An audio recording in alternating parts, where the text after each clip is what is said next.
turismo ngayong holiday season at ang kanilang mga paghahanda para sa bisperas ng bagong taon ating alamin. Kasama si Tagaytay City Mayor Abraham Bambol Tolentino. Mayor Bambol, magandang tanghali po. Ay, magandang tanghali po, Ma'am Nina. Gaano po karaming bisita ang inyong naitala sa Tagaytay City nitong nakalipas na Kapaskuhan, sir? At ilan po ang inaasahan ninyo bago ngayong nalalapit na ang New Year's Eve sa inyong lungsod? Alam niyo po, sa experience po namin, no, sa mga nakaraang taon, tagal na po ito. Lagi pong mas marami ang New Year kaysa sa Christmas, no. Even sa occupancy, traffic, etc. So last Christmas, more than a half million, more than 500 po yung estimate na pumasok namin, no, dahil puno po yung mga grabe po, puno po yung mga restaurants and hotels, rooms, bed and breakfast, inns, and parks, no. Sabi ko nga po, yung ibang parking area naging picnic area na po, kaya nakikita po namin na doon na po family bonding, nagla-lunch sa trunk ng mga sasakyan nila, etc. No? So ganun pong karami dahil sinamantala po ng mga mamamayan yung pong good weather sa Tagaytay, mga bonuses po nila at saka yung long weekend, yun po yung naging factor, no? Saka of course yung proximity, yung malapit sa Metro Manila. Okay, sir, meron ba kayong mga panuntunan ngayon tungkol po sa pagsusuot ng face mask sa lungsod ng Tagaytay? Dahil napakarami po ngayong mga influenza-like illnesses sa malamig na panahon. At paano po ninyo binabantayan ang health security ngayon dyan sa lungsod? Well, sa amin po, matagal namang open, matagal namang free. Except for the masses, dahil napakarami pong simbahan sa amin, no? Bukod sa parochial churches, marami pa pong halos lahat po ng convento and seminaries may churches. So, doon po may notices ang paalala ang mga simbahan, no? Magsuot at least magsuot pa rin ng face mask. But sa amin po, hindi po masyadong naming hinigpitan yung face mask. Kahit po merong bagong strain. Wala pa po kami doon, no? Kasi malakas po ang hangin. I don't think na that sa experience po namin, no, that not that strict sa pagdating po sa face mask. So masarap mamasyal ngayon dyan sa Tagaytay, sir. Pero ngayon po ba ay may nakataas po ba ang alert level ng Bulkang Taal? Wala naman po bang epekto ito sa inyong mga bisita? Wala po. Matagal na pong salamat at mahimbing po tulog ng Taal. Nakatulong din po yan. Nakadagdag din po yan.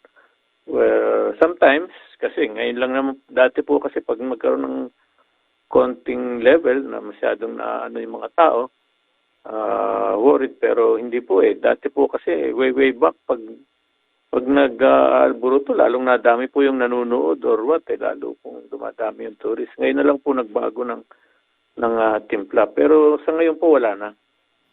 Isa po din yun sa factor na dumagsa po yung mga local and foreign tourists natin. Okay. So, sir, paano naman po ang inyong traffic management dyan sa Tagaytay? Dahil nakaranas po ng mabigat na traffic during rush hours bago ang Kapaskuhan dahil nga po sa dami ng tao. Inaasahan pa rin po ba ang parehong bigat ng trapiko ngayong papasok na weekend dyan po sa Tagaytay?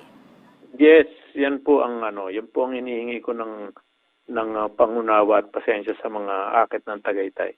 Meron po talagang portion na super bigat po ng traffic dahil nagkataon na sinimulan na po yung ginagawang flyover. So, konting tiis lang po doon. But on other parts, marami naman po kami binuksan na bypass road. Kaya po, nasa ways na po yun. Kaya po, nakaluwag ng iba going to Alfonso, Nasugbu, adjacent municipalities. Meron po kami mga bagong binuksan na bypass roads. Yun lang pong isang critical na may construction of flyover. Yun po ang pinaghahandaan namin. Doon po kami merong augmentation sa mga overtime, sa mga traffic enforcers namin. Talaga pong mabigat ang traffic pag not the entire, but yung may portion. Yung pong intersection na malaki. Mabigat po talaga pag New Year. Mas mabigat pa po yung New Year kaysa po sa Christmas and Holy Week. No, I don't know. Alam ko po kung bakit. Dahil malamig, iniiwasan nila yung pollution sa baba. Dati, nung uso pa yung firecrackers, pero ngayon hindi na. What else? Gusto ng some advices ng doktor, doon kayo sa mataas. Some advices ng feng shui, doon kayo sa mataas na lugar pagdating ng New Year. So, yun po lahat ng... And marami po tayong restaurants na nadagdag at kinikater po lahat. Okay, so ngayon ko lang narinig yun. Pinag-usapan namin ni Ase ko yung feng shui pala yun. Mas maswerte ka pag nasa mas mataas ka na lugar. So mga Baguio, mga bundok, di ba? Mga Tagaytay. But sir, going back to the flyover, no? Ako mismo na-experience ko rin yung grabe na trapiko dyan dahil sa construction ng flyover na yan, no? Kailan po ba yan matatapos? At ano po? Maybe next year po yan. Maiksi lang po yan eh. That's the intersection. Pero nag-provide na po kami ng two alternate routes. Pinalagyan na po namin ng tao at saka ng mga signages. Before entering Tagaytay, meron na po kaming binuksan na dalawang alternate routes going to bypass. And you will hit Aguinaldo Highway, not passing Tagaytay anymore.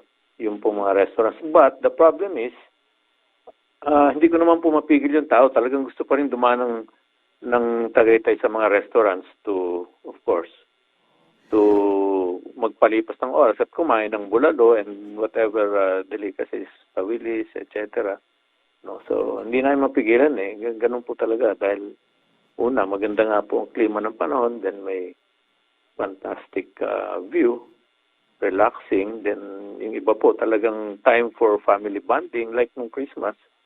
Akala ko po nung umaga, ganun pong kabigat na, pero pagdating po ng hapon, terrible. Sobrang bigat po ng traffic. Kaya humingi po ako ng pangunawa at pasensya. Hindi ko naman po mapigilan na doon sa Tagaytay family bonding, of course, because of the weather and everything.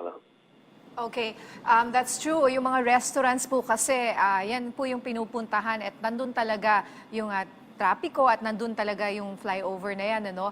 Pero kung gusto po namin pumunta sa Tagaytay, talagang napakaganda po kasi dyan. Masarap kumain, perfect ang weather. Mga ilang oras po ngayon ang travel time from let's say dito ho sa Manila going to Tagaytay. And let's say you pass Alfonso, gaano katagal compared to you pass yung Tagaytay Ridge? Pag ganito pong holidays, itong long weekend, 1.5 will do. Pero pag ordinary po, pinukuha lang po namin yan ng 1:10, 1:15. So, using the new Calax, no? Then you will hit Aguinaldo Highway. Then you will hit another bypass na ginawa namin. 4 lanes to Alfonso. Then on the other side of Tagaytay, going to the eastern portion, no? You can take Santa Rosa, then another bypass, or you can take Santa Rosa again, Calax, but you will take Kasili, Canlubang. That's fast. Mabilis lang po yun. Yung maraming dinadaanan ng mga bikers, bisikleta tuwing weekends. Hindi na nga po weekends, everyday may nagba-biking na po doon. You will hit the People's Park, then another shortcut yon. What's the best time to travel, Sir Mayor, para hindi kami masyadong ma-traffic? Oo, ang ganda ng tanong niyo po, Ma'am Nina. Ang ganda. Agahan nyo. Huwag po kayong sumabay sa... Pag weekdays kasi, pag may opisina, of course, huwag sasabay ng 8. Yung maaga, okay lang. After that, yung 9, okay na rin po yan. Pag nalampasan yung ibang, yung peak hours, yung rush hours. Ano. What else? Pabalik naman, laging counter eh. Pag umaga po kasi, pag ordinary, pababa lahat ng mga ilang taon. So yung packet naman ang maluwag. Sa hapon naman, pabaliktad naman. Yung pabalik naman ng masikip, yung pabalik naman ang maluwag. So laging counter sa rush hour. Ayun. So, madaling araw. Sir, Oo naman. Hanggang Pero okay din po yun, mas malamig. Oo. Okay din po yung madaling araw, mas malamig. Bukas naman po yung mga cafes and all. So sir, magkakaroon din po ba ng mga countdown o fireworks display pagtungtong ng alas 12 ng hating gabi sa 31 para sa bagong taon? Ano po yung mga activities na inandaan ninyo para sa inyong mga turista? Unfortunately, yung pong firecracker ban namin, 12 years ago pa po yun. 12 years, tama. Nung unang term ko po ng mayor yan.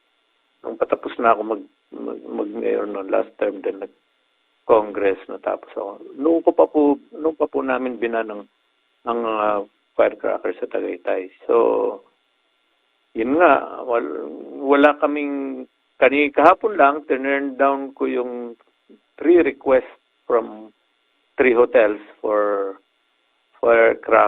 fireworks display, no. So ayaw po talaga namin, no. So parehas lang yun ng fireworks.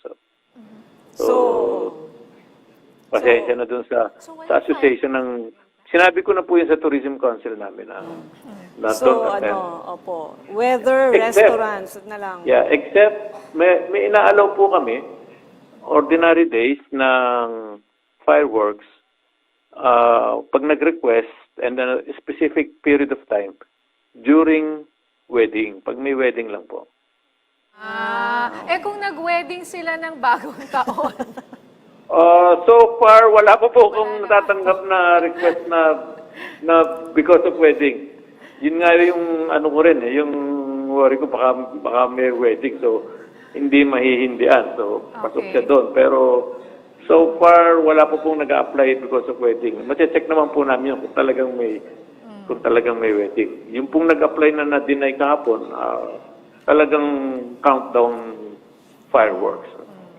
So, ang talagang dadayuhin na lang sa Tagaytay, yung weather, yung restaurants, yung inyong mga famous na bulalo. At Yes. yun, Yes. talagang tsatsagain lang ang traffic. Para naman po magamit niyo yung mga sweater, hoodie nyo, at saka jackets, no? Correct. Up to January po yan, hanggang February pa.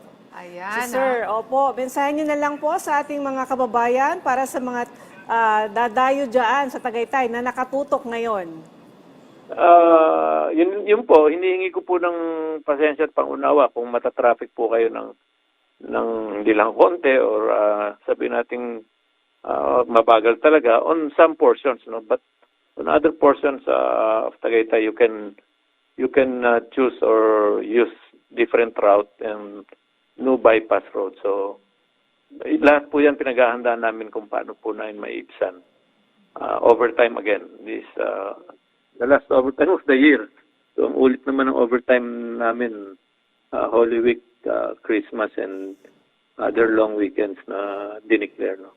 So, again, ipilitin po namin makatulong pa kung paano maibsan yung trapiko. At maraming salamat po sa mga pupunta pa rin at tinatangkilik pa rin yung ating Tagaytay. Magandang Tagaytay. Of course, Bulalo, dahil malamig ang panahon. And your family bonding, it's an hour away from NCR. Okay. Okay, sir, maraming salamat po sa inyong oras. Tagaytay City Mayor Abraham Bambol Tolentino. At Happy New Year po sa inyo.